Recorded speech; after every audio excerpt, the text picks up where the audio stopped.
ah waaw aji moom te ma woon a yem ca fen yooyu rek waaye buñ ko ci dollilee dara yow mu leen na ne Baye Mbaye MC ma ngay dem te buy dem day yóbbu dara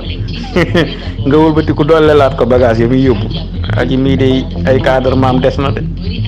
waaw ay cadre maam des na de yow nit di dem di yóbbu ji la nga waxoon nga wëlbati ku naan ko sarax ma ngir yàlla bul waxaat bul yóbbu audio bi dimbale ma ngir yàlla far yàlla dogal loole dimbale ma ak tinuyee mu yóbbaalewaat ko waaye Baye Mbaye MC mii daal wax dëgg yàlla doon na Baye Niass macha allah am réew bu nar a tàkk ciy fen da ngay taxaw dëggal sa bopp li jënti ko mu jeex tàkk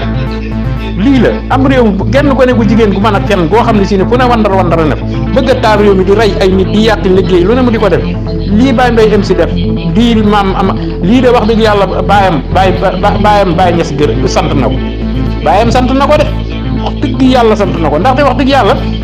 waxuma la sax bu dee tuddoo Baye Niass ba pare taal réew mi moom dañ ko war a fay kon nag Baye Mbaye MC lii mu def wax dëgg yàlla su yéen a rôle Baye Niass de ginnaaw moom nee na ci njabootam la wax ba pare moo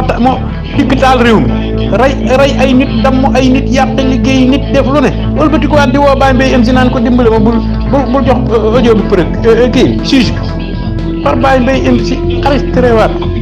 ay Baye Mbaye MC yàlla na nga fi yàgg te wér yaa ñi mag dëgg mënoon nga ci am xaalis bu bëri dina waa kër ndaxa moom waa kër ndaxa loo leen laaj ci xaalis bi ci lii gàllankoor Sonko jox la ko